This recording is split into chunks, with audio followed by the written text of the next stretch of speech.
Assalamualaikum warahmatullahi wabarakatuh. Kami dari kelompok 4 akan mempresentasikan epilepsi pada kehamilan.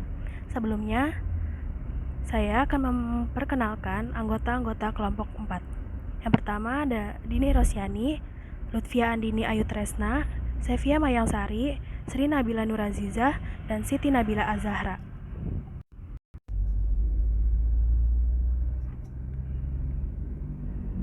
Apa saja nih yang akan dibahas? Yang pertama, ada penjelasan tentang epilepsi. Yang kedua, macam-macam obat epilepsi. Yang ketiga, obat epilepsi yang aman untuk ibu hamil. Dan yang keempat, efek samping obat epilepsi pada kehamilan. Yang pertama ada pengertian. Pengertian epilepsi adalah gangguan pada sistem saraf pusat yang ditandai dengan kejang berulang. Epilepsi pada ibu hamil dapat menyebabkan denyut jantung janin melambat, bayi lahir prematur, dan cedera pada janin.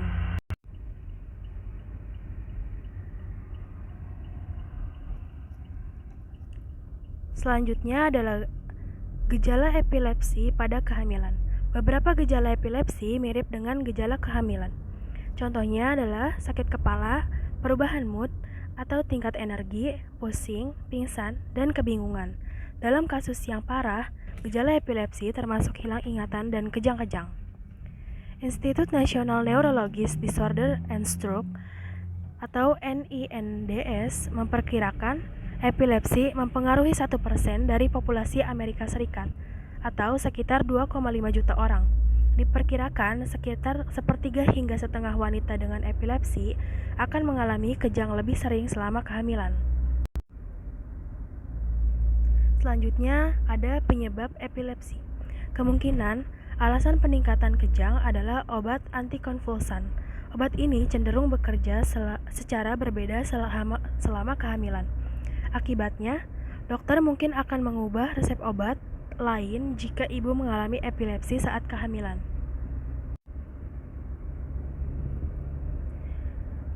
Sekarang ada resiko epilepsi terhadap janin. Jenis kejang yang disebabkan epilepsi dapat menyebabkan berbagai tingkat komplikasi. Jika ibu hamil mengalami kejang parsial atau tidak ada kejang sama sekali, risiko terhadap bayi sangat minimal. Namun, jika ibu hamil mengalami bentuk kejang tonik-klonik atau grand mal, risiko cedera pada bayi dan ibu meningkat. Selama kejang tonik-klonik, ada gangguan pernafasan sementara. Meskipun gangguan ini jarang mempengaruhi ibu, ini dapat menyebabkan kekurangan oksigen pada janin dalam kandungan. Selain itu, detak jantung janin atau bayi bisa melambat selama 30 menit setelah kejang tonik-klonik. Selanjutnya ada pengaruh epilepsi selama kehamilan. Epilepsi dapat mempengaruhi kehamilan dengan berbagai cara. Jika kejang terjadi selama kehamilan, sejumlah komplikasi dapat terjadi pada bayi, termasuk cedera janin, deselerasi detak jantung janin, pemisahan prematur plasenta dari uterus, hingga keguguran. Bahkan dalam beberapa kasus bisa memicu persalinan prematur. Adapun tingkat tindakan pencegahan. Dokter akan meninjau riwayat medis ibu hamil untuk menentukan pengobatan. Saat meminum obat antikonvulsan, ibu hamil harus berbicara dengan dokter tentang mengonsumsi asam folat. Mengkonsumsi asam folat sebelum dan selama kehamilan memang dapat meningkatkan kesehatan bayi. Namun, obat antikonvulsan dapat mengganggu kadar asam folat dalam tubuh, dan kadar asam folat yang rendah dapat menyebabkan cacat tabung saraf. Penelitian telah menunjukkan bahwa mengonsumsi asam folat selama 3 bulan pertama kehamilan mengurangi resiko spina bifida. Nah, sekarang ada macam-macam obat epilepsi secara umum. Yang pertama, ada carbamazepin. Yang kedua ada phenitonin. Yang ketiga diazepam dan lorazepam. Yang keempat phenobarbital. Yang kelima levetiracetam. Dan yang keenam oxcarbazepin.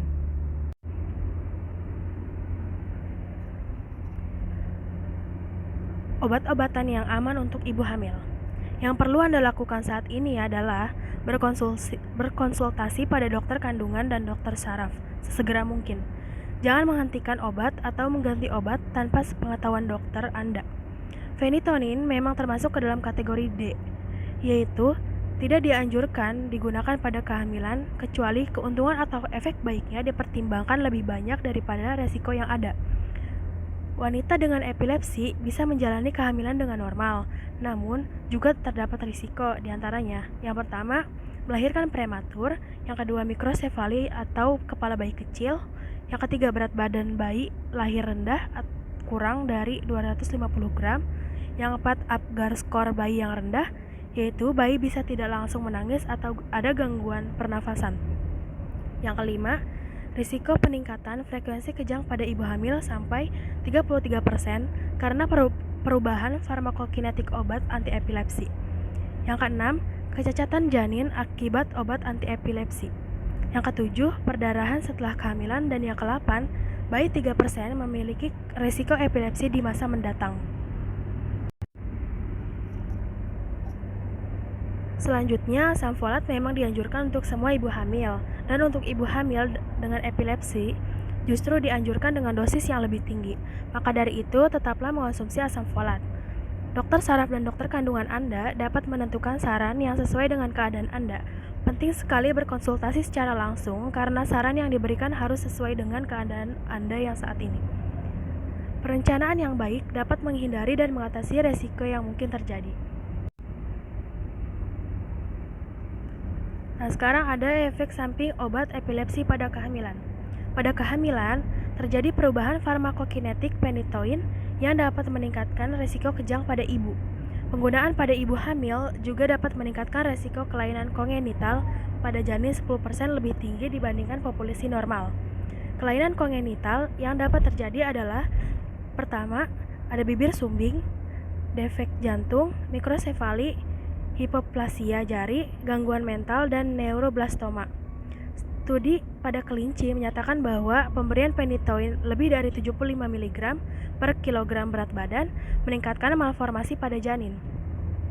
Kategori D, ada bukti positif mengenai resiko terhadap janin manusia, tetapi besarnya manfaat yang diperoleh mungkin lebih besar dari resikonya.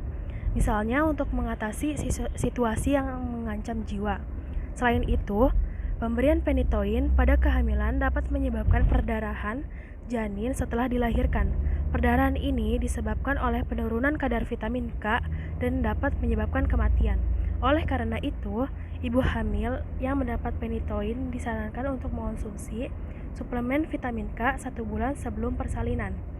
Suplemen vitamin K juga diberikan pada bayi segera setelah persalinan.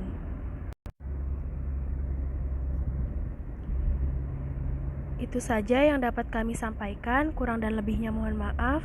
Wassalamualaikum warahmatullahi wabarakatuh.